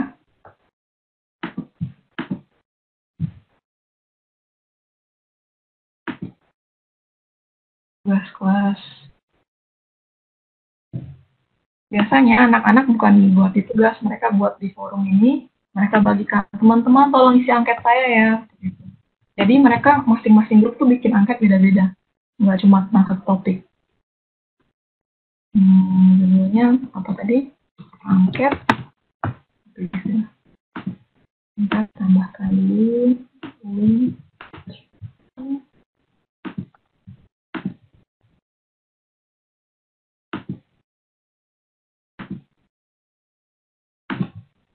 Oke. Bikin batas waktunya sampai besok juga. Topiknya statistik. Oke, silakan menjawab.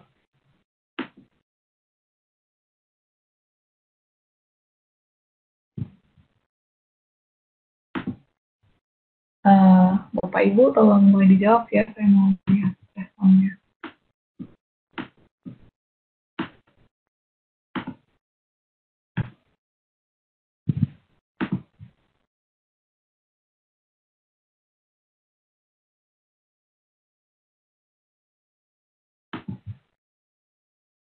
Jawabnya boleh ngarang, boleh ya. Oke, udah ada 5.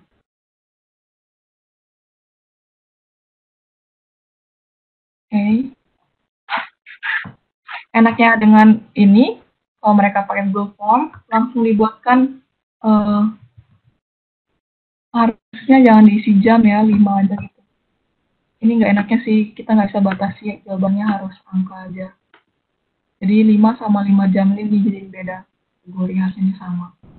Tapi tidak apa-apa, nanti kita bisa pakai kalkulator untuk cari mean median mode-nya. Wow, cepat sekali, sudah 7 respon, 8 respon. Terima kasih Bapak-Bapak dan Ibu-Ibu.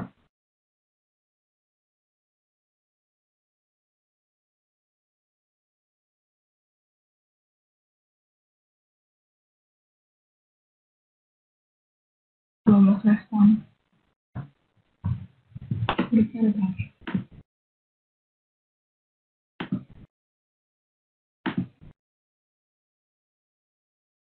Dua puluh satu.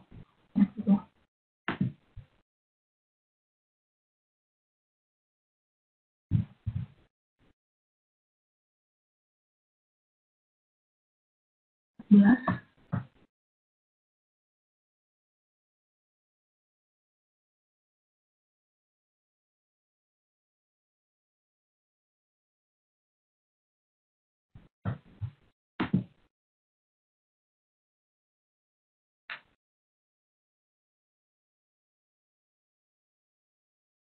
Baik, Bapak Ibu silakan raise hand atau menuliskan di chat jika ada pertanyaan.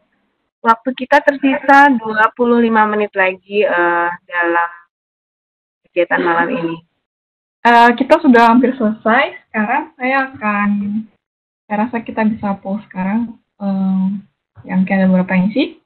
Kita bisa ambil datanya ini dalam bentuk Google Sheet di sini, spreadsheet. Bisa dibuat spreadsheet-nya. Nanti bisa dilihat data mentahnya.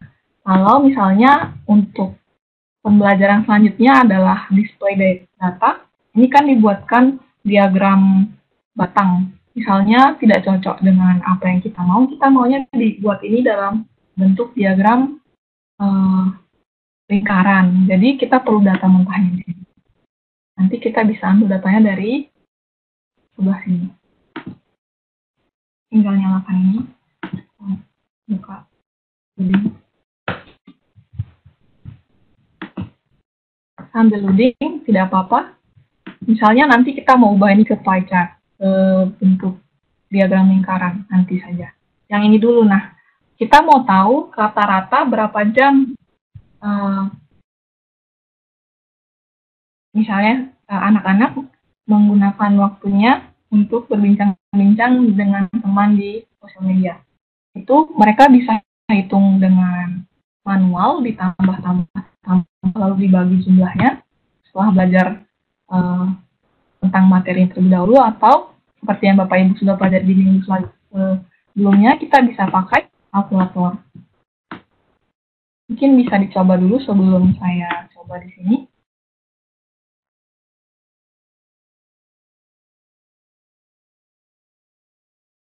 Bapak Ibu bisa sama-sama coba dengan saya di emulator masing-masing. Sekarang ada 19. Oke, tunggu sedikit lagi, kita pakai stop aja ya. Saya mau matikan dulu ya, jadi tidak terima tanggapan. Kita coba sama-sama. Kita ke menu nomor 6 ya, statistik. Yang satu variabel ya. Frekuensinya kita perlu nggak ya? Lebih gampang pakai frekuensi ya, karena udah dikasih tahu di sini. 1 ada 2 orang, jadi kita bisa pakai frekuensi. 1 jam, terus 2 jam, 3 jam, 4 jam, 5 jam, 6 jam nggak ada ya, 7 jam, 8 jam, 10, 12, 15 jam. Terus frekuensinya kita ganti, sesuaikan. Itu ada berapa? Ada 2, terus ada 2 lagi, ada 1, ada salah, maaf, 2, satunya ada 2, 2-nya ada 2, 3-nya ada 2, 4-nya ada 3, 5-nya ada 5, 6 nggak ada, 7, 1, 8, 1, 10 ada 1, 15, 1. Nah, Bapak Ibu masih ingat bagaimana mencari fungsi untuk apa?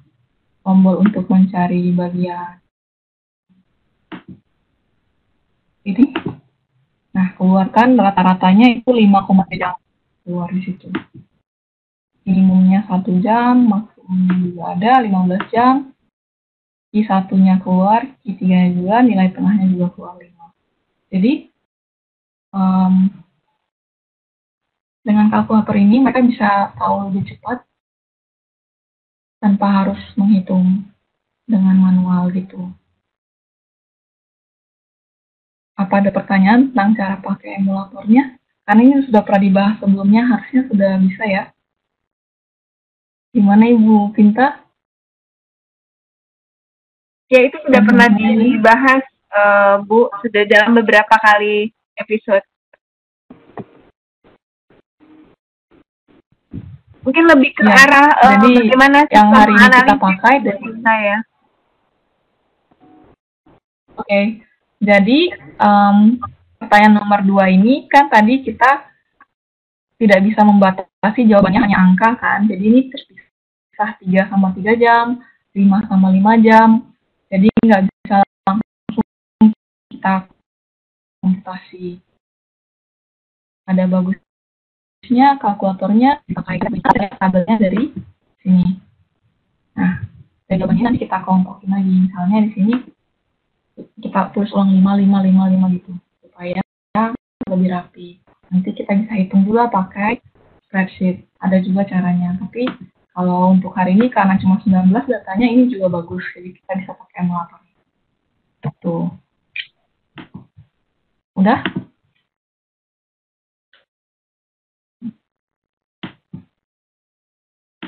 Oke.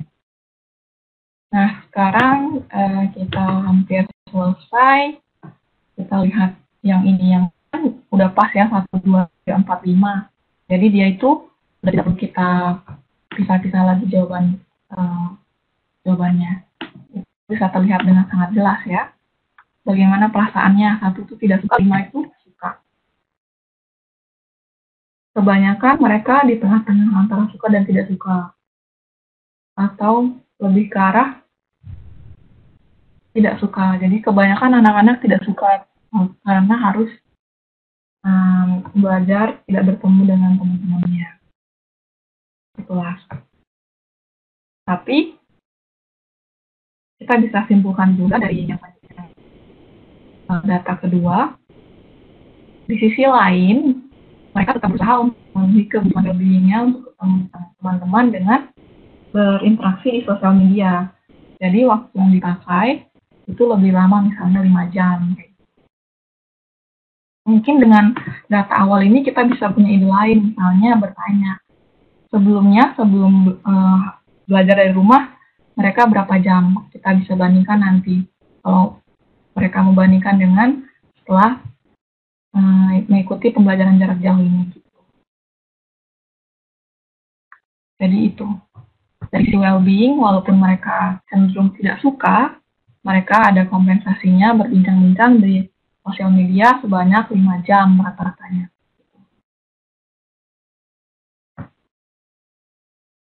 Apa ada pertanyaan? Iya, Bu Ika ini tangannya masih diacungkan. Apakah masih ada pertanyaan lagi ataukah ini lupa diturunkan, Bu? Maaf, lupa diturunkan. Oh, oke. Tapi nggak apa-apa kalau ada pertanyaan lagi kok, Bu. Bapak Ibu, silakan. Ini sebetulnya pengalaman kami yang menarik sebenarnya, Bu Sinta, karena ada kolaborasi antara berbagai ini ya. Jadi siswa diminta mengerjakan tugas, tapi juga menggunakan berbagai cara untuk mempresentasikannya. Iya. Terima kasih atas partisipasinya sangat aktif. Karena saya juga pertama kali ikut sesi ini, saya khawatir nanti tidak ada yang respon. Ternyata responnya bagus sekali. Jadi sebenarnya nanti, itu nanti yang menganalisis itu siswa atau kita, Bu? Kaitannya sama dua hal tadi, sustainable. Jadi nanti kita bisa buat tugas baru lagi. Mereka tulis laporannya ini belum selesai, nggak mungkin selesai 1 jam pelajaran. Mereka harus belajar dulu tentang jenis-jenis data representasi, bisa pakai diagram lingkaran, diagram batang, bisa pakai histogram, bisa pakai yang lain-lainnya. Jadi ini ongoing gitu. Mereka pakai data yang tadi mereka udah punya, data primer, mereka cari sendiri, buat sendiri. Nanti cara mengolah datanya dulu sebelum analisisnya. Tadi saya percepat ya. Jadi saya simulasikan saja. Ya. Sebenarnya ya tidak secepat itu. Mereka harus belajar dulu bagaimana cara mendisplay data yang lebih bagus. Misalnya ini kurang bagus dengan diagram batang harus diganti. Jadi mereka belajar lagi cara bikin diagram batang. Betul, ya ada histogram poligon. Iya. Nanti kalau sudah semuanya jadi, baru mereka bisa analisis. Nanti kita kalau buat di sini, buat tugas, itu ada feature barunya Google Classroom. Kita bisa bikin rubrik, bisa tambahkan rubrik di sini. Udah tahu ya Bapak Ibu? Ini. Belum. Oke, mungkin kita bahas selanjutnya ya. Ini udah pernah tapi kayak lupa. Untuk assessment tadi, coba kita lihat nilai. Kalau nilai di sini kan tugasnya semua jelas ya. Mereka bisa dapat feedback dari saya. Berarti ini individu ya, Bu Sinta? Tugas individu ya? Tugasnya itu kelompok. Tapi nilainya dikasih per individu. Jadi semua anak punya bagian bisa lihat nilainya, tapi mereka bisa jam 9 itu kok nggak bisa bangun sholat subuh. Itu kakak. Oke, jadi ikan terus nilainya kita bantu ayah dong, masangnya ke tempat. Ayo kalian berdua bantu ayah. Kakak itu lagi Suruh bangun. Ini dipasang kayak lampu nih. Ibu Ika minta tolong dimatikan ini ya, Bu. Di-mute kan.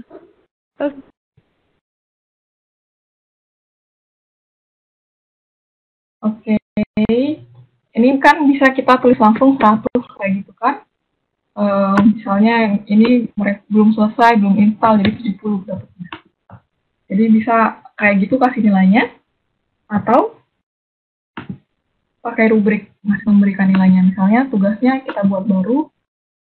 Tugasnya dalam bentuk laporan. Misalnya laporan analisa angket.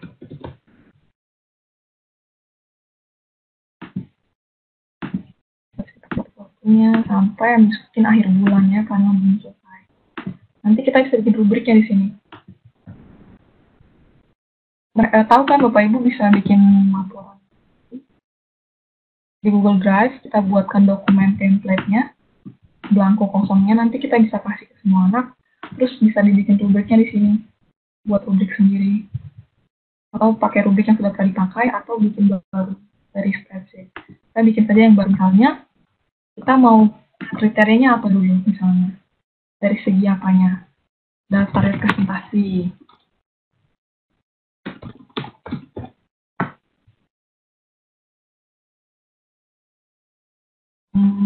Bukan. Ini di sini. Ya, deskripsinya nggak wajib, boleh di skip. Poinnya kita berapa kasihnya? Misalnya 10 poin. Untuk yang bagaimana? Misalnya, yang paling bagus ya, A. Dan 100 poin untuk A. Terus 80 poin ini untuk yang level B. Supaya kita harus dikasih deskripsi di sini. Menggunakan jenis representasi yang cocok dengan jenis datanya. Menggunakan untuk semua data. Ini untuk beberapa data. Tambah lagi. Nanti mungkin perlu sesi khusus untuk ini soalnya lumayan banyak. Kita bisa tambah kriteria lainnya. Kriteria tadi kan tentang data representasi. Kriteria selanjutnya misalnya analisanya. Gitu. Mungkin ya kayak gitu. Nanti bisa disimpan, nanti ngasih nilainya lebih gampang untuk menilai misalnya laporan dalam bentuk essay atau dalam bentuk laporan paper gitu ya.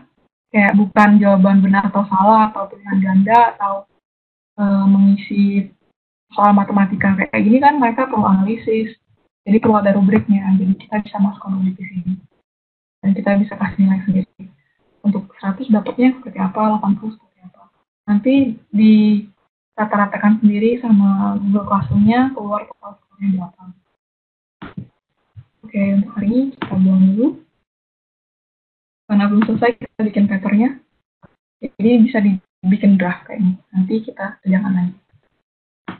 Untuk hari ini, ada satu lagi tugas, yaitu refleksi. Di setiap pelajaran itu menurut saya yang paling penting itu adalah anak-anak bisa berefleksi. Mereka bisa paham dan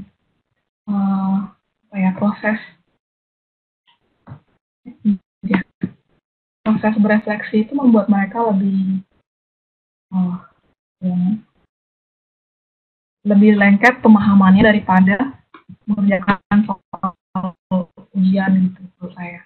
Karena mereka refleksi jadi ingat pengalaman belajarnya situ, yang sulit itu apa, yang gampang itu apa. Refleksi sesi hari ini. Ini tolong Bapak Ibu kerjakan sekarang.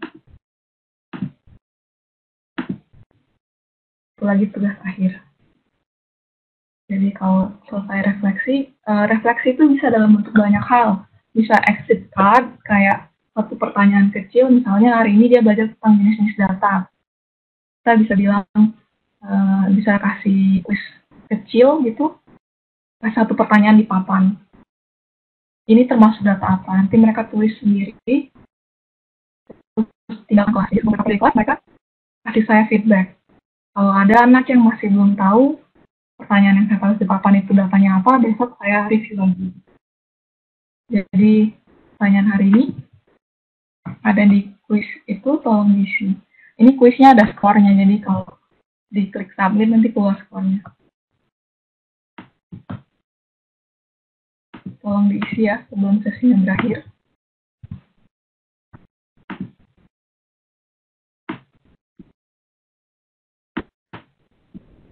Pertanyaan pertama 50 poin, Oke. Ya, itu pertanyaannya.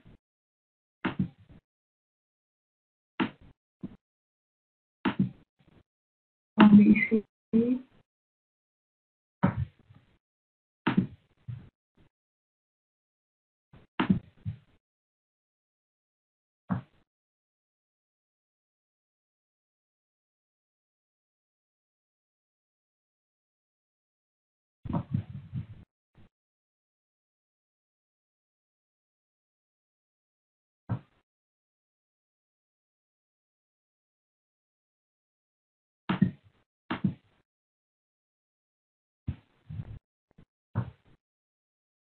Ini hasil responnya tidak akan saya kasih lihat di sini, jadi tenang saja Bapak Ibu.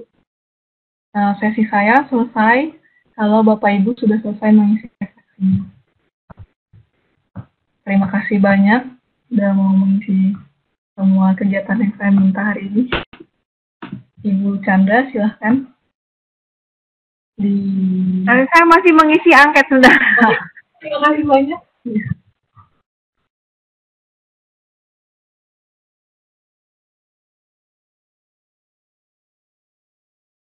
Bu Chan, sambil mengisi angket, kawan-kawan saya boleh nyalain sebentar.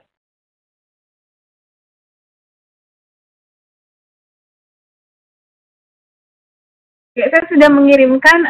Mungkin begini Bu, sambil menunggu teman-teman mengirimkan refleksinya, saya masih penasaran bagaimana kita mengukur itu tadi, bahwa siswa sudah terkait dengan kompas sustainability itu tadi. Bagaimana kita menilai mereka sudah pada arah yang sesuai gitu. Oke, tadi saya kasih contoh satu ya. Exit card yang bisa saya pakai itu selain menggunakan refleksi di Google Form ini, saya bisa tulis satu pertanyaan di papan tulis atau saya bagikan di Google Classroom. Saya mau tahu mereka bisa bikin ini apa dikasih datanya, bisa dikaitkan ke nature, economy, society, atau well-being gitu. Kalau mereka bisa mengaitkannya, saya rasa untuk tujuan pembelajaran hari ini itu sudah selesai. Gitu. Tapi proyeknya belum selesai karena sampai mereka akhir proyek itu, sampai display data, sampai bikin analisis, sustainability kompasnya akan terus dipakai.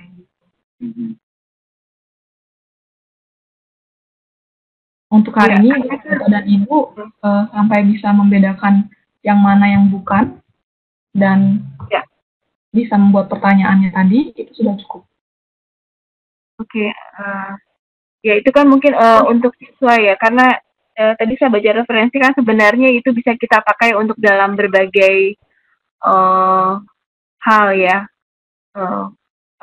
Semua kita bahkan sampai pemerintah, perusahaan juga bisa menggunakan ini. Nah, maksud saya bagaimana sih kita mengukurnya bahwa kita sudah pada jalur yang benar, menggunakan kompas yang benar. Oke, kompas ini itu adalah alat. Jadi dia bukan alat ukur, tapi alat untuk berefleksi. Kalau dibilang alat ukur itu ada skalanya kan, 1 sampai 100 misalnya. A sampai Z. Ini bukan seperti itu. Kita melihatnya secara kualitatif. Secara nature, kayak tadi saya membicarakan tentang sampah dan limbah, dan apakah energi itu diperbaharui atau tidak, seperti itu. Misalnya pemerintah membuat kebijakan membuat satu power plant dari batu bara yang baru dibuat di daerah mana. Itu secara nature sudah tidak baik kan? Itu bukan energi yang terbaharui lagi. Itu batu bara pertama. Kedua, karbon footprint-nya tinggi. Ketiga, itu limbahnya sangat berpengaruh ke lingkungan sekitarnya. Jadi bukan masalah ini dapat nilai 100 atau 10 atau 20. Tapi dari segi nature ini tidak bagus pilihan membuat kebijakan ini. Dari sisi ekonomi itu mungkin paling bagus.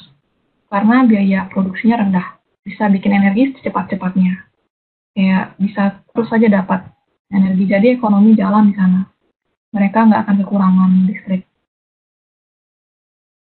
Jadi kalau murah, semuanya harga barang bisa jadi murah. Kalau dari segi society, orang yang tinggal di daerah sana bisa kena penyakit karena limbahnya dibuang sembarangan. Kalau seperti itu kasusnya, kebijakan ini tetap dibilang kurang baik ya. Dari segi well-being juga karena orang sakit ya tidak baik juga. Jadi ini bukan alat ukur satu skala, misalnya kayak skala Likert scale 1 sampai 5, bukan begitu. Iya, maksud saya kan karena saya dalam bayangan saya itu kan kita memakai kompas untuk berjalan, misalnya mau ke arah barat, tapi kemudian kan kita salah karena dari kompas itu terus kita memutar arah sesuai dengan arah yang benar. Nah, maksudnya itu kita menggunakannya seperti apa Kompas ini? Apakah ketika semua unsurnya ada, berarti kita sudah menggunakan Kompas itu dengan benar atau bagaimana, Bu? Yang kondisi ideal kan semuanya benar, semuanya lurus. Semuanya terpenuhi ya? Tapi kan kondisi kita hidup sekarang banyak yang harus dikompromikan. Misalnya, seperti contoh tadi, berangkat sekolah, sebaiknya kan jalan kaki dan naik sepeda secara nature itu paling bagus karena karbon footprint-nya paling rendah. Jejak karbonnya itu paling rendah, tidak ada menggunakan energi bensin atau apa. Tapi secara ekonomi mungkin untuk keluarga itu beli satu sepeda untuk setiap anak kurang ekonomis. Atau secara orang tuanya, secara society juga dia harus misalnya memastikan anaknya selamat sampai di sekolah, tidak kecelakaan gitu karena lampu misalnya penyeberangan belum bagus atau nggak ada tempat untuk naik sepeda gitu. Jadi kita melihat satu hal itu bukan hanya dari satu sisi, ada banyak sisi. Kalau orang lihat sustainability cuma dari energinya semua harus terbaharui, energinya harus yang ramah lingkungan. Kalau seperti itu agak kurang realistis, makanya kita bisa lihat dari banyak sisi. Ya bukan membenarkan diri, misalnya saya suka makan makanan impor, apa-apa yang impor itu membuat saya bahagia, jadi saya makan yang impor aja. Itu well-being-nya bagus memang. Tapi dari segi nature, ekonomi, dan lainnya kan kurang bagus pilihan itu.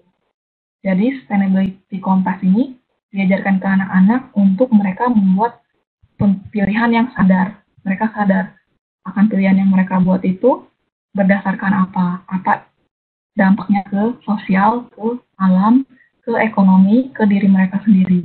Misalnya apalagi yang enak, main komputer seharian tuh well-being-nya enak, mereka main game aja, kan bahagia. Tapi tidak bagus untuk nature, yang untuk badan mereka nggak bagus juga kan, karena itu capek dan membuat mereka kurang istirahat. Jadi ada banyak hal yang bisa kita cerminkan dengan Kompas ini. Idealnya semuanya terpenuhi, tapi kadang kan itu tidak bisa. Tapi bukan berarti hidupnya harus selalu ikutin ini gitu. Paling tidak mereka tahu dampaknya ke lingkungan, ke sekitar, ke komunitas, dengan semua pilihan yang mereka buat. Di kolom chat ada pertanyaan Ibu Sinta dari Pak Khairudin. Iya. Saya menjadi sedikit referensi terkait ini sepertinya agak ini ya, membuat orang salah ya. Gimana Bu? Itu bukan menjanjikan kebahagiaan, tapi membahas sustainability dari segi kebahagiaan juga. Jadi kalau kita selalu memikirkan tentang alam, tentang sosial di sekitar kita, komunitas kita, kadang kita lupa dengan diri sendiri. Kayak orang Indonesia itu, bukan generalisir ya, kebanyakan kan gotong royong, selalu ikut sama norma di sekitarnya, tapi kadang lupa juga kalau saya tadi bilang anak-anak itu dengar kata guru, kata orang tua itu bagus, tapi kadang kita juga harus dengar mereka, apa mereka suka dengan aktivitas yang kita kasih, apa mereka merasa kesulitan atau kesusahan, itu kita harus dengar juga sebagai orang yang dewasa gitu. Jadi bukan menjanjikan kebahagiaan ya, tapi melihat sesuatu juga dari sisi kebahagiaan, terutama kebahagiaan individunya gitu maksudnya. Berarti manfaatnya bagi siswa itu apa Bu? Dalam pembelajaran seperti ini? Tadi saya sempat sampaikan, tapi saya sampaikan sekali lagi, kalau mereka punya Kompas ini, nanti sebagai orang dewasa yang hidup di komunitas kita dan gabung sebagai bagian dari masyarakat, saat mereka membuat keputusan, mereka akan kembali pertimbangkan empat hal ini. Seperti mereka misalnya mau memilih pekerjaan, mau membuat usaha, mau membuat suatu apapun yang mereka pilih, itu mereka pikir dari 4 hal ini. Misalnya seperti tadi, suka makanan-makanan atau baju-baju atau sepatu impor, yang itu kan datanginnya dari luar negeri itu habisin banyak energi untuk sampai di Indonesia. Kelihatannya lebih bagus, keren, tapi mungkin bukan pilihan yang bagus kalau setiap hari beli itu gitu ya, pakai itu. Mungkin bisa bantu ekonomi lokal dengan beli barang lokal gitu. Jadi kalau kita punya pembicaraan tentang ini dari mereka anak-anak masih remaja, jadi kebiasaan gitu. Mereka bisa berkaca dari 4 hal.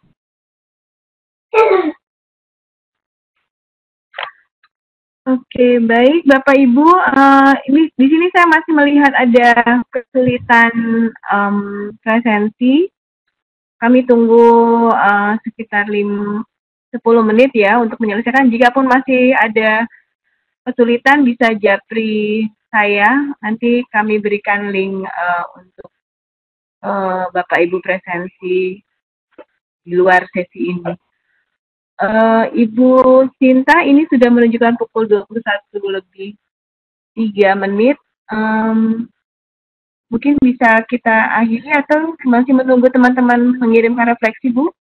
Tidak apa-apa, refleksinya itu deadline-nya besok, jadi masih bisa di situ. Oke, baik. Iya, sebenarnya masih. Ya? Pak Mufid tadi mau nambahin sesuatu. Oh iya. Sebelum ditutup katanya. Belum ditutup karena masih menyilakan Ibu Sinta dulu. Bu Sinta sebenarnya sejujurnya masih banyak pertanyaan yang ingin kami jawab. Mungkin ini juga ini ya supaya Mbak Pinta membuat waktu lagi nih untuk kita melanjutkan sesi yang lainnya karena sungguh sangat menarik. Dari CV-nya Ibu saja itu menyiratkan ada banyak yang harus kami kita sedot. Pengetahuannya luar biasa. Tidak cukup dalam sesi kali ini. Mungkin sebelum kita tutup, Ibu bisa memberikan kesimpulan singkat terkait materi kita malam ini. Silakan Bu Cinta. Pak Mufid, silakan Pak Mufid. Terima kasih Bu Chandra dan semua partisipan yang lain. Saya rasa sangat senang bisa berbagi malam ini. Semoga materinya bisa berguna. Kalau ada salah-salah, saya mohon maaf karena baru pertama kali. Kalau saya merepotkan, minta sini tuh mohon maaf juga. Sebenarnya saya juga masih baru pakai emulator ini, tapi saya rasa emulatornya sangat gampang dipakai dan ada banyak tutorial online-nya di YouTube. Jadi Bapak Ibu yang belum download bisa coba download dan coba lihat tutorialnya di YouTube. Tadi yang saya bagikan di PowerPoint, ada linknya di sana, bisa dibuka YouTube-nya Bapak temannya saya lupa. Ya, ada banyak pemateri yang lebih keren dari saya. Mereka sudah pakai Casio ini di sekolah sejak lama, ini sudah 30 meeting, mungkin udah lebih lama lagi. Dan saya rasa di sesi selanjutnya saya juga mau jadi peserta untuk belajar lebih lanjut tentang pemakaian Casio di kelas. Jadi terima kasih atas partisipasinya. Sekian dari saya. Silahkan Ibu Chandra. Makasih banyak Bu Cinta. Baik, mungkin Pak Mufid tadi sebagaimana disampaikan Mbak Pinta, mau disampaikan, silakan. Lanjut Pak Mufid. Baik, Bu Chan bisa pindahkan ke saya sebentar. Untuk bola birunya. Saya bisa share screen sebentar.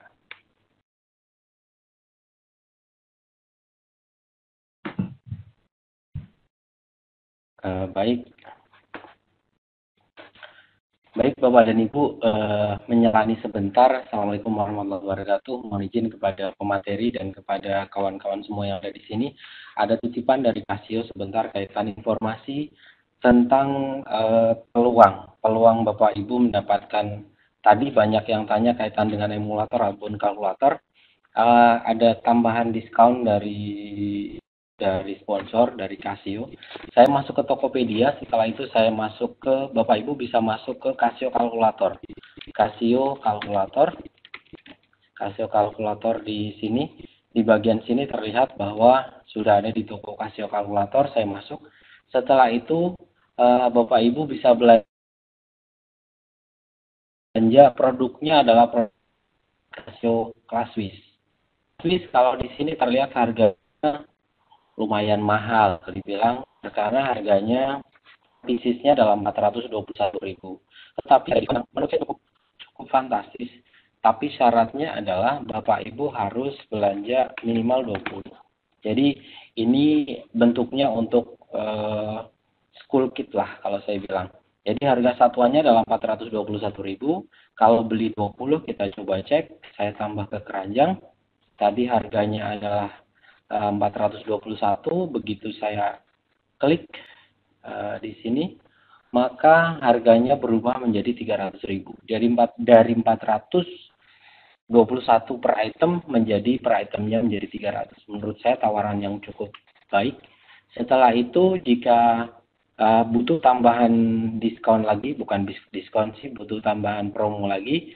Ada satu promo dari Casio, bisa diketikkan kasih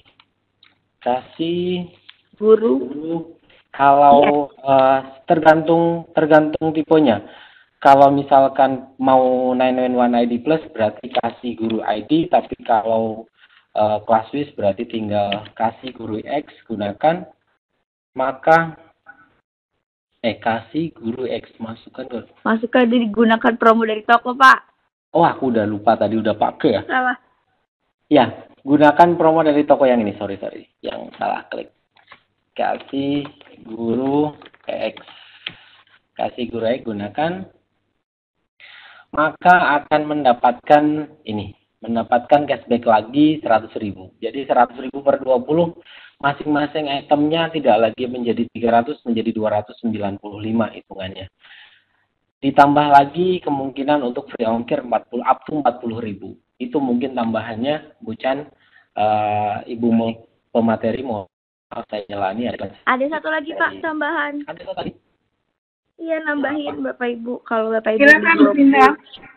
Ibu beli 20 pieces di Tokopedia, itu nanti dari sistem kami langsung ditambahkan satu kalkulator gratis. Jadi Bapak Ibu dapat 21 kalkulator gitu. Oh baik, berarti terima kasih atas informasinya. Beli 20 dapatnya 21, diskonnya menjadi, kalau saya hitung dari 421 jadi 300, berarti 121 ditambah 5.000, 126.000.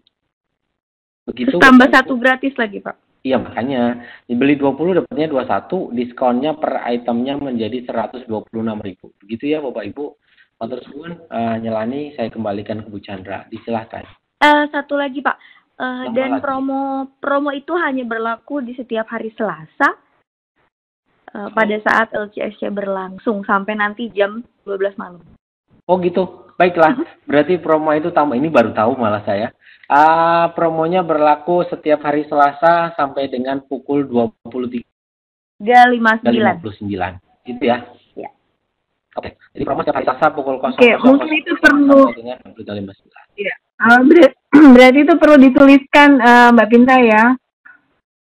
Promo-promonya itu mungkin teman-teman yang lain belum paham apa saja promonya. Baik, terima kasih Pak Mufid, Mbak Pinta. Ini ada pertanyaan sedikit dari Bu Indrawati. Perlu kami jelaskan, Bu Indra, mungkin juga untuk teman-teman yang lain. Ini bukan Casio 991 ID Plus, tapi ini kakaknya ya. Jadi kelas 991EX Classwiz. Jadi dia memiliki keunggulan, banyak keunggulan, diantaranya nanti bisa dikoneksikan ke West Casio, itu bisa memunculkan grafik. Banyak lagi keuntungan yang lainnya. Mungkin bisa Ibu melihatnya atau mencobanya dengan emulator dulu sebelum membeli. Tapi kami yang sudah mencobanya menyampaikan bahwa keunggulannya, keuntungan kelebihannya dibanding 991 ID Plus lebih banyak. Mungkin gitu Bu Sinta, terima kasih